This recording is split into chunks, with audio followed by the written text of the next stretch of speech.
What's up, you guys? In today's video, I'm going to be giving you guys an in-depth, step-by-step, all-around scissor cut using my system on how I like to achieve these slick back looks. My client does have a beard. He does want me to shape it up, but I'm going to focus more on the scissor cut and not so much the beard. So I'm just going to line up half of the beard for you guys, but my main focus is the scissor cut. Once again, thank everybody for watching. Don't forget to like, comment, and don't forget to hit that subscribe button. Let's jump right into the video. All right, what up, man? I hope all is well with everybody. Hope everybody is in great spirits. To start this haircut off, you want to make sure you saturate the client's hair.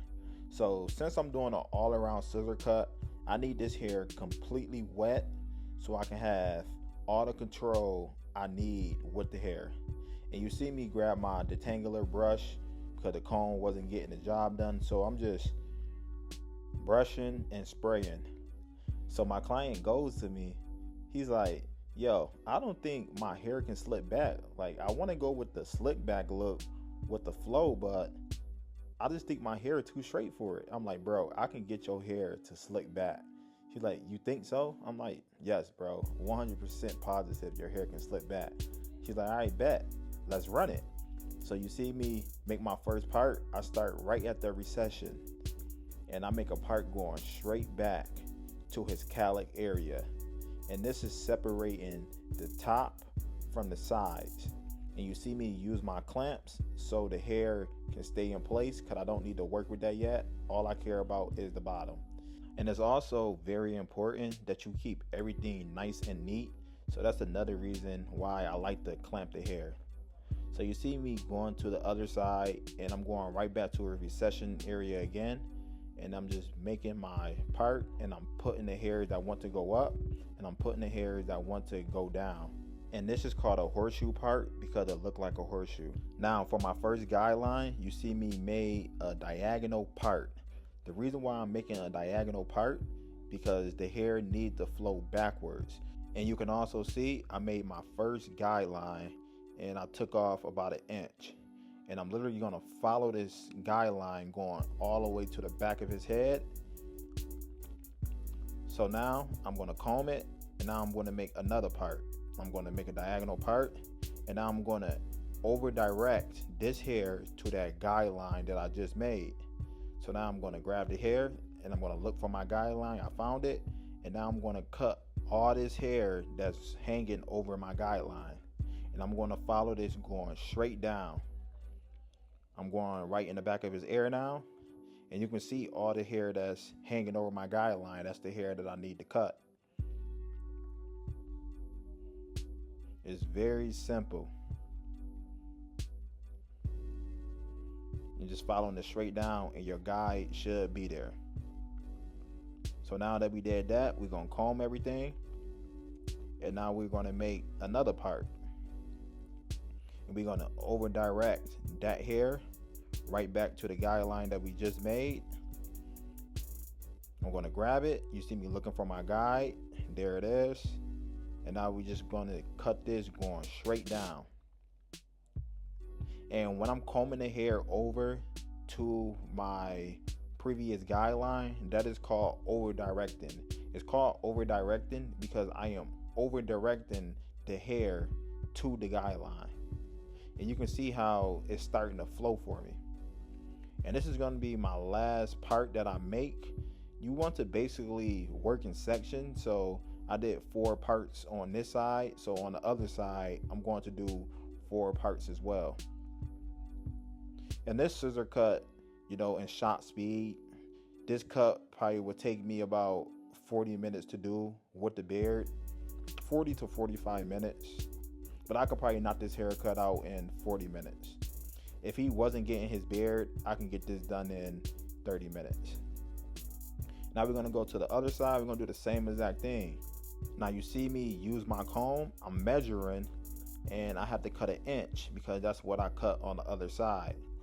This is just ensuring me that it is at 1 inch and I'm not just guessing it. And we're just gonna continue on cutting the rest. I'm going to make my next part. I'm going to over direct all this hair to that guideline that I just made. You see me lifting the hair up, looking for my guide, and I found it. Now all this hair have to get cut. If I had to go up a little bit more, I would adjust and then cut that hair all the way at the top. Then I come right back down, and now I'm just going to cut the rest of the hair that's hanging over my guideline. I'm going right behind the ear and cutting all that hair as well. And I'm going to follow this guideline going straight down to the back of his neck area. You want to make sure that you are cutting everything down to an inch. As long as you follow your guideline, it's never going to leave. So now I'm going to make my next part, make it going diagonal, and comb all that hair over to my guideline. You see me use the comb to lift it up, and I see my guide, and now I cut. My guide is always going to be there. If you set in a nice guideline for your foundation, you should always be able to find it, as long as you're doing the correct steps. And you can see how I'm just flowing through this, going right down to his neck area. And he is going to get a taper in the back as well, so we're going to taper out the back. And this is going to be my last part, because remember, we're only doing 4 sections on each side. And you can see how heavy it is as well. Like, his hair is definitely long. And you see me adjusting, and I'm going up to hit some of that weight that's at the top. And you can see how I'm dropping my guideline as well. And when I go and comb through it, it's always there for me, because I know where the guideline is, and I know exactly what needs to be cut. If you're not careful doing these scissor cuts, you can definitely lose your guidelines. So then I just make a part going right in the back of his head. Then I just comb this side over, and you can see I'm looking for my guideline, and then I'm still looking for it, and I just found it. And now I can cut all this hair that's in the back now.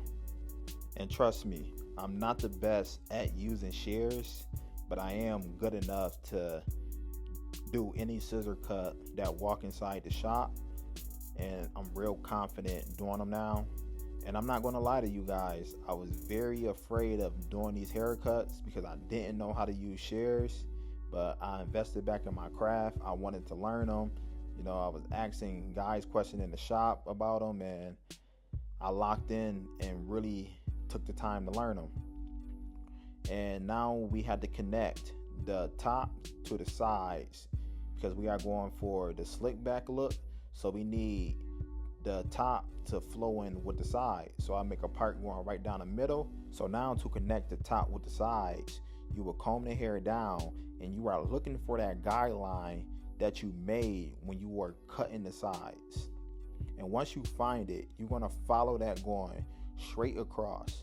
And you see me keep lifting the hair up with the scissors, and I am looking for that guideline right underneath.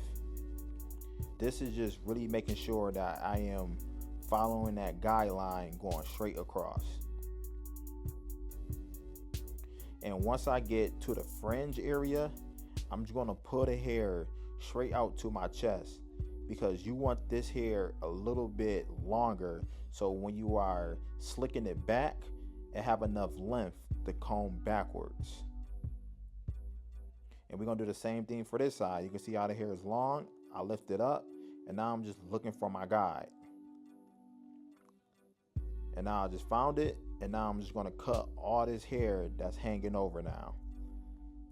And my guide is pretty much established. I just have to just pull the hair out, and I just have to just cut now. And I'm going to follow that guideline going straight across.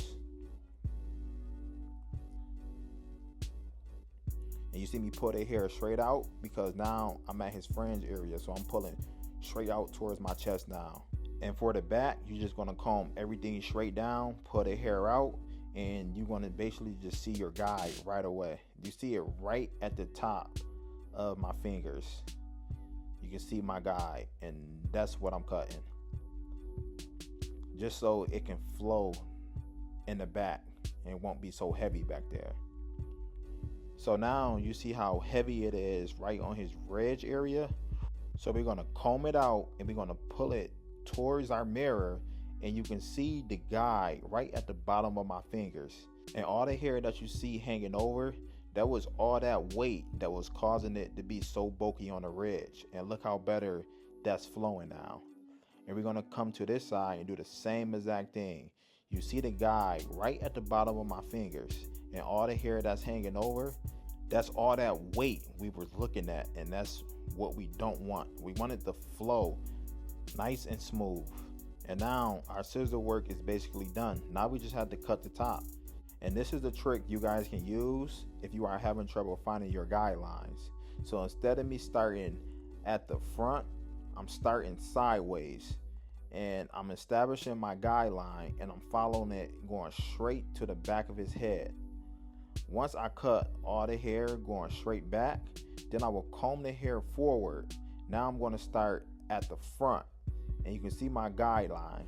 Now it should be very easy for you to do a nice even scissor cut on the top, because that guideline is not going to leave, and you shouldn't have a hard time finding it. No matter if you mess the hair up, no matter if you come back and re-wet the hair, as long as you come back in that same spot that you left off at, your guideline is going to be there, and I promise you that. So if you're having a hard time trying to find your guideline or making your guide, just try that technique. Instead of starting in the front, start making a guideline going vertical, then come back and start in the front, and that should be way better. All these scissor cuts it's just about making guidelines, following the guidelines, and knowing where your guidelines are at. And parting the hair is very, very important. As long as you got them things down packed, scissor cutting will become easier for you. So now this cut is pretty much done, and I'm just combing everything out, seeing how everything is flowing for me, and I like how everything is looking. So I took some Tune 45 clay, and I'm going to massage it all through the client's hair, just to make sure I'm not just putting it on one layer. I want to make sure I'm hitting the scalp and making sure I'm massaging it all through his hair. And one thing I love about this Tune 45 clay, you really don't need a lot of it. You just need a little pinch and rub it in your hands really good and massage it in the client's head. So how I like to blow dry, I like to start with the sides, because that's how I started with my scissor cut. So I'm just going to start blow drying out the sides, and once I feel like it's blow dried out, I would continue going on to the top of the head and proceed to blow dry out the top. So I start with the sides, and then I just work my way up to the top, and make sure that you are not putting the heat right on the client's scalp, because you will burn him. So you want to aim the heat at the brush and not the hair, if that makes sense. And you can pretty much see how everything is starting to flow for me. He said that I wasn't going to be able to get his hair to slick back. Funny guy, man. And we're going to do the same exact thing for this side. You see me starting right on the sides. I just adjusted my blow dryer. So now I'm just going to blow dry out the sides. Once I feel like everything is nice and blow dried, then I'm going to continue to work on the top. And look how everything is just flowing for me, man. Like, that's what you want. You want everything to flow. You don't want nothing to really look so heavy. And we took care of everything that we needed to take care of when the hair was wet.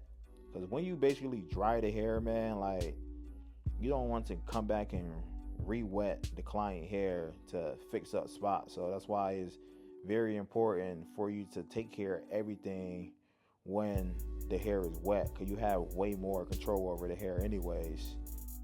So now we're going to jump right into the back taper. So I threw on the foreguard, and you see me just starting to debulk all this weight that's back here, because we have to fade it out. My client do want a higher taper in the back, so we had to bring this taper up a little bit higher.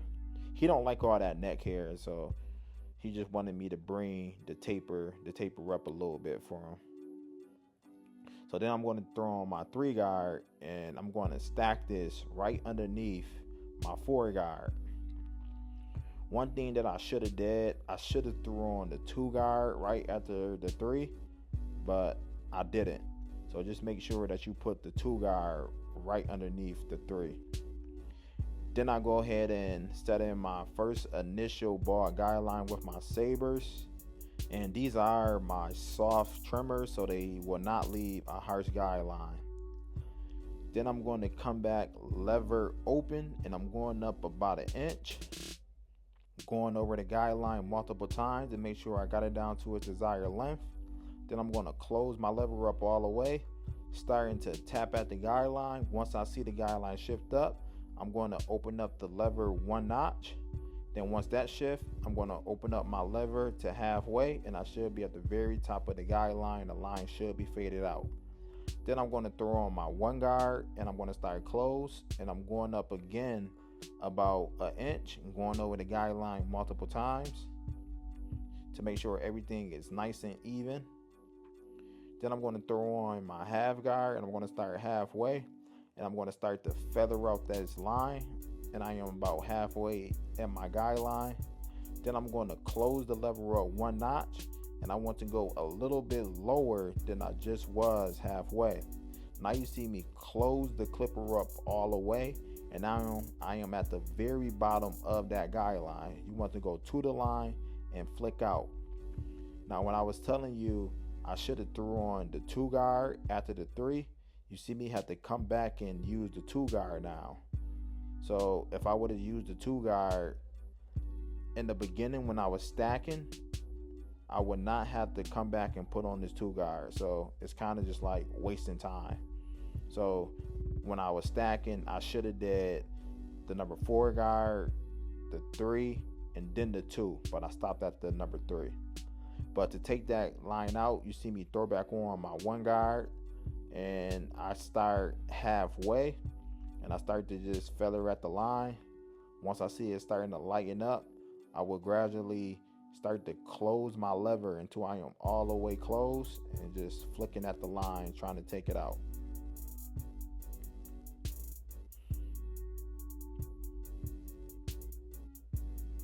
And now to soften up some of that weight that's real heavy for me, I pick up my thinning shears and just trying to just smooth out some of that weight, man, where it's so heavy and so bulky for me. I just want everything to flow in nice and even, and it just wasn't flowing right. So with the thinning shears, it's going to make everything flow nice and even for me.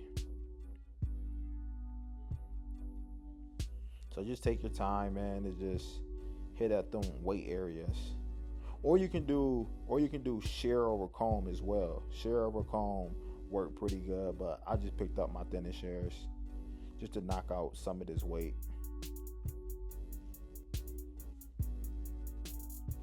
So now for his sideburn area, I just threw on my 2 guard just to knock down some of that bolt that was all on his sideburn area. This also helps when I start to line him up. I won't have to deal with so much of that overhang that he had going on.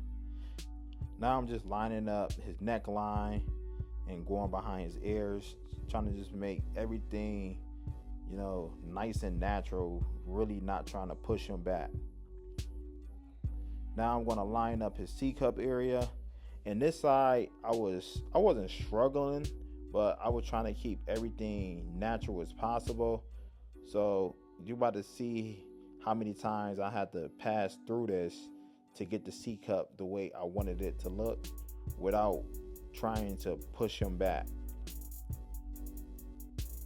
And you're going to see me keep combing, and it wasn't looking good. I still see some hair hanging over. So I'm just keep going back in, really trying to work it in and really get that C to pop. I don't know about y'all, man, but I like a good C cut. But I would give a client a weak C cut if they had a weak C cut, just without risk pushing them back. Because once everything start to grow back in it started to look terrible. But you can see I got this C-cup in looking natural as possible, just taking my time to really make it pop. Then we're gonna go to the other side and line up his neck area again and just get rid of all that overhang that's growing over his line. Not trying to push this back as well.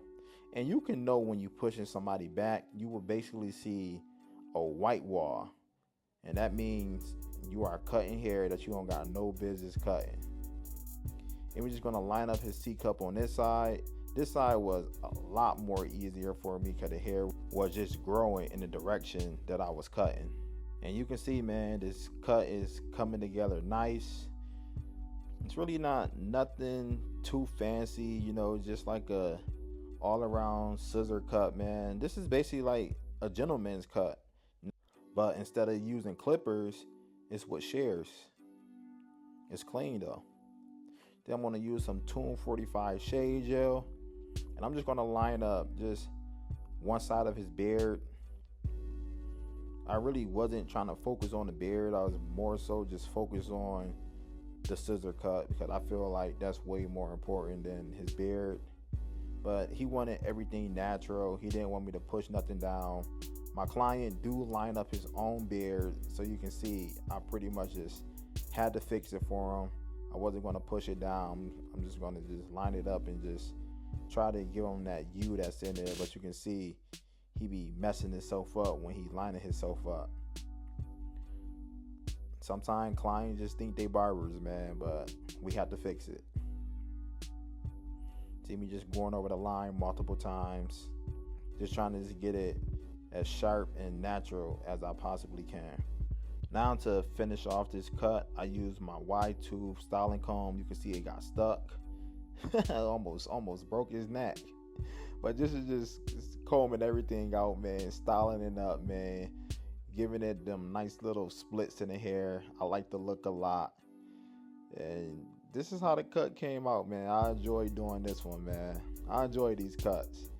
And this is how my client came in looking crazy, man. He came in looking like a caveman and doubted me, man. He said that his hair couldn't slick back. But I had to lock in and really get him right, man. This is how the cut came out, man. An all-around scissor cut, slick back look, you know, with the beard lined up a little bit for him. Thank you guys for watching, man. If you guys like what you see in this video, don't forget to like, comment, hit that subscribe button. And I'll see you guys on the next video. And now I'm out.